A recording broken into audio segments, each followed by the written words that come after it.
میں نے ابھی جموں میں پہلے عشرے کی جو مجلس پڑھی ہے 2.25 گھنٹے پڑھی ہے. یقین مانے کھڑے ہو کے مجمع میں لوگ مدد توفی اور بسم اللہ اس طرح کی صدائیں آتی تھی. اپنے آپ کو حسین کے حوالے کرو گے تب سمجھ میں آئے گا. لیکن میں روزانہ نہیں کہوں گا, یہ محرم کے پہلے عشرے میں نے خطاب کیا ہے.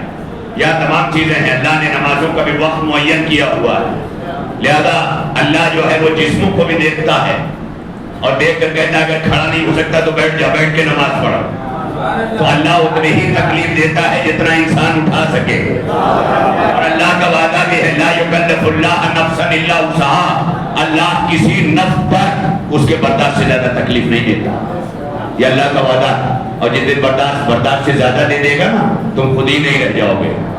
لوگ انا للہ پڑھتے ہوئے آئیں گے, رہ ہی نہیں جاؤ گے. اب جو لوگ کہتے ہیں ارے برداشت سے باہر ہو گیا, برداشت سے باہر ہو گیا, باہر ہو گیا ہوتا تو زندہ نہ ہوتا. برداشت میں ہے جبھی تو زندہ ہے. اور اللہ کہہ رہا ہے لا یکلف اللہ نفسا الا وسعها, اللہ کسی نفس پر اس کے برداشت سے زیادہ تکلیف نہیں دیتا. اب ہر ایک کی قوت برداشت ہے, بڑی توجہ رہے, اب ہر ایک کی قوت برداشت ہے.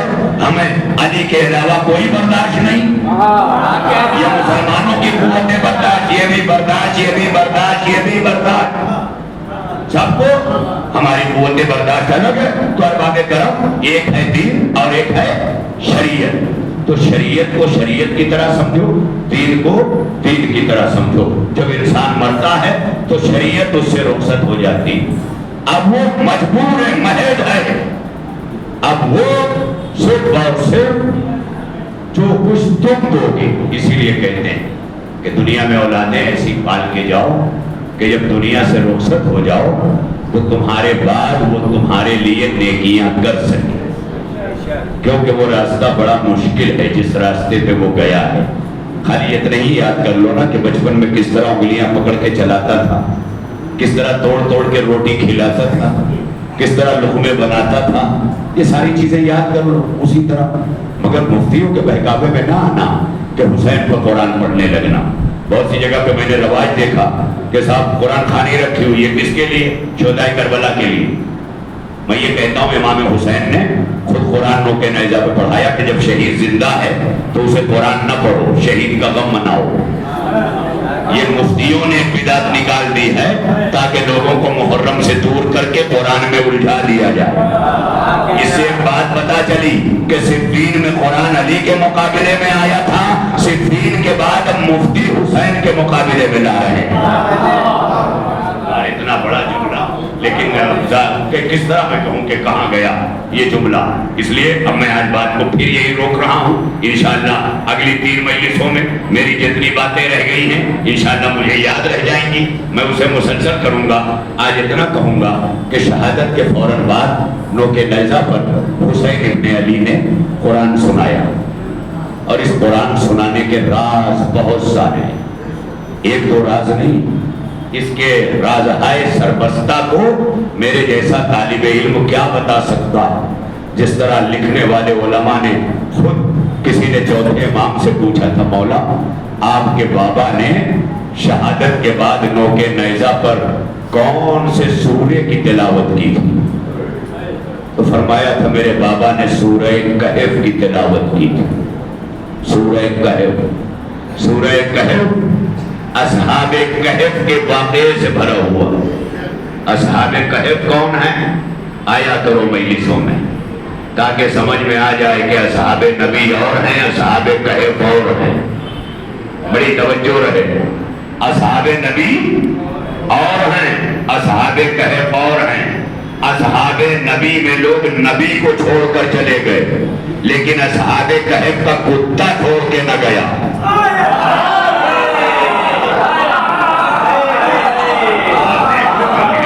بیٹھے ہیں میرے سرکار, آپ دیکھیں منزل.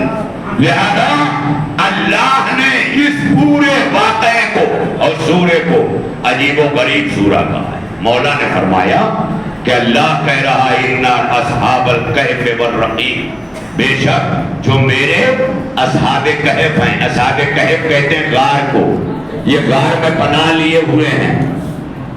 جارڈن میں آج وہ جگہ موجود ہے، بہت سارے زیارتوں کو جاتے ہیں۔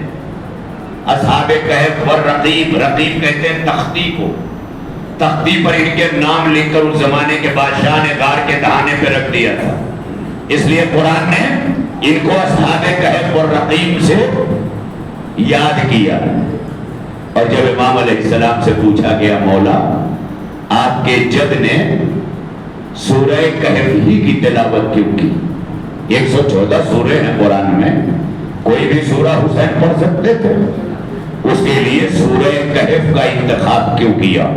تو امام نے سورہ کہف کی ایک آیت کی تلاوت کی، کہا اللہ کہتا ہے اِنَّا أَصْحَابَ الْكَهْفِ وَالرَّقِيمِ كَانُوا مِنْ آيَاتِنَا عَجَبًا، جو یہ اصحاب کہف اور رقیم ہیں یہ میری عجیب و غریب نشانیوں میں نشانی ہے۔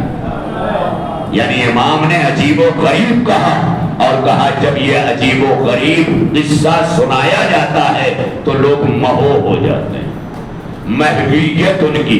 کہا میرے بابا نے نوکے نیزہ پر یہ سورہ اس لیے سنایا کہ تاکہ لوگوں کے نگاہیں نیزے پہ رہیں، زینب کے کھلے سر پہ نہ جائے۔ ارباب ادا یہی وجہ ہے کہ ایک دو مقام پر نہیں، تقریباً 70 سے زائد مقامات آئے ہیں کہ جہاں امام حسین نے نوکے نیزہ سے قرآن پڑھا ہے۔ ایک بار نہیں پڑھا ہے، بار بار مقامات ایسے آئے ہیں کہ جہاں حسین کے سر نے نوکے نیزہ سے قرآن پاک کی تلاوت کی ہے، اور اس تلاوت کے ذریعے مجمع کو، ہجوم کو حسین اپنی جانب متوجہ کرتے تھے کہ سیدانیہ میں مبنہ ہو چادر نہ دیکھی جائے۔ ارے شہادت کے بعد حسین کو اہل حرم کے پردے کا یہ خیال ہے کہ کٹی ہوئی گردن سے ارباب ادا اگر آپ کی آوازیں بلند ہوا چاہتی ہیں، میں یہیں سے مسائل کے چند جملے تاکہ یہ معال مجلس، یہ حاصل مجلس، یہ آنسو ہیں، ہم اور آپ ہاتھوں میں تبرک لے کے جائیں گے اپنے گھروں کو، لیکن جس نے چکیاں پیس کے حسین کو پالا ہے وہ رومال لے کے آنسو لینے آتی ہے۔ ارباب ادا آپ کو آنسوؤں سے روح زہرا کو چاک کرنا ہے۔ ارباب ادا آپ دیکھیں تاریخ کہتی ہے کہ سر نوکے نیزہ پہ قرآن پڑھتا رہا، اور ایک مرتبہ یہ سر چلتے چلتے اس مقام پر آیا کہ جس مقام کو باب داخلہ شام کہتے ہیں، جہاں اہل حرم کے قافلے کو 3 دن 3 رات روکا گیا تھا۔ اس لیے روکا گیا تھا، اسے باب الساعات کہتے ہیں اس جگہ کو، شام کے اندر جہاں زینب کو روکا گیا تھا، جہاں سیدانیہ کھڑی ہوتی تھی، جہاں سکینہ کے گلے میں رسی تھی، تو بیویاں کمر جھکا کے اس طرح کھڑی ہوتی تھی جیسے نمازی رکوع میں ہوتا ہے، کیونکہ اگر وہ بیویاں پوری طرح کھڑی ہو جائیں تو جن بچوں کے گلے میں رسن ہے ان کی کیفیت کیا ہوگی اندازہ آپ کر سکتے ہیں۔ 3 دن 3 رات سیدانیوں نے اس طرح گزارا۔ ارباب ادا اسی عالم میں تاریخ کہتی ہے کہ اذان پہ اذان ہوتی رہی، نماز پہ نماز ہوتی رہی۔ باب الساعات پر ایک جامع مسجد تھی، اس جامع مسجد سے اذان ہوئی، اللہ اکبر۔ سید سجاد جو ہتھکڑیاں بیڑیاں کمر میں لنگت پہنے سر جھکائے کھڑے ہیں نا، جب انہوں نے سنا اشہد ان محمد رسول اللہ، فتویٰ مدینے کا رکیہ نانا، آپ کا نام اذان میں ہے مگر آپ کی آنکھ اس عالم میں کھڑی ہوئی ہے۔ ارباب ادا تاریخ آواز دیتی ہے کہ امام سید سجاد نے اذان دہرائی، اذان دہرائے جانے کے بعد میرا بیمار امام ہتھکڑیوں اور بیڑیوں میں ہے، ادھر شام کی مسجد میں نماز ہونے لگی۔ جب نماز تمام ہو گئی، میں واقعہ ایک مختصر کر رہا ہوں، جب نماز تمام ہو گئی نا تو سارے نمازی سیڑھیاں اتر کر جانے لگے۔ ایک شخص مسجد سے سیڑھیاں اترتا ہوا سیدھے سید سجاد کی طرف آ رہا اور آن کر کے سید سجاد کے بالکل قریب کھڑا ہو گیا اور کھڑا ہو کے کہتا ہے معاذ اللہ کہ شکر ہے اس خدا کا جس نے تمہیں اس انجام کو پہنچایا کہ تو نے خلیفہ وقت کے خلاف خروج کیا. میں اتنا سننا تھا کہ میرے چوتھے امام نے جو سر جھکائے کھڑے تھے سر اٹھا کر اس کی طرف دیکھا, دیکھ کر کہا بھائی تیرے منہ سے یہ جملے اچھے نہیں لگتے. وہ حیرت میں پڑ گیا. امام نے جب کہا تیرے منہ سے یہ جملے اچھے نہیں لگتے, وہ حیرت میں ڈوب کر امام کو سوالیہ نگاہوں سے دیکھنے لگا. تو امام نے کہا تو نے آیت تطہیر پڑھی ہے, تو حافظ قرآن ہے. امام کا یہ دوسرا جملہ کہ تو حافظ قرآن ہے. جب یہ جملہ سنا نا تو فوراً وہ سکتے میں آ گیا کہ ارے یہ تو قرآن کا نام لے رہے ہیں, مجھے حافظ قرآن کہہ رہے ہیں. ہمیں تو یہ بتایا گیا تھا کہ یہ قرآن بدلنے والے ہیں. یہ کیفیت تھی شام کی ارباب ادا. ایک مرتبہ وہ حافظ قرآن جب اس نے سنا کہ بس میری طرف تھوڑی دیر دیکھ لیجئے, 2-4 منٹ مصائب کے میں پڑھوں گا ارباب ادا, 2-4 منٹ برداشت کر لیں. یہ لمحات کو ارباب کرم دستے ادب جوڑ کر میں آپ سے گزارش کر رہا ہوں. ارباب ادا تاریخ کہتی ہے جب امام نے کہا کہ تو حافظ قرآن معلوم ہوتا ہے, تو وہ کہتا ہے آپ کو کیسے پتا کہ میں حافظ قرآن ہوں؟ تو امام نے کہا آیت تطہیر پڑھی ہے, آیت ولایت پڑھی ہے, سورہ دہر پڑھی ہے, آیت مباہلہ کی تلاوت کی ہے. امام نے 313 آیتوں کا نام لیا جو علی اور اولاد علی کے لیے نازل ہوئی تھی. ایک بطوع فوراً ہاتھ جوڑ کے کہتا ہے آپ ان آیتوں کی تلاوت کیوں کر رہے ہیں؟ کہا کیوں؟ کہا یہ تو اہل بیت رسالت کی شان میں نازل ہوئی. کہا یہ تو اہل بیت رسالت کی شان میں نازل ہوئی ہے. کہا تو اہل بیت کو جانتا ہے؟ کہا اہل بیت کو نہ جانے. کہا یہ بتا کہ اہل بیت کی آخری فرد میں پنجتن کی کون ہے؟ کہا میرا حسین ہے.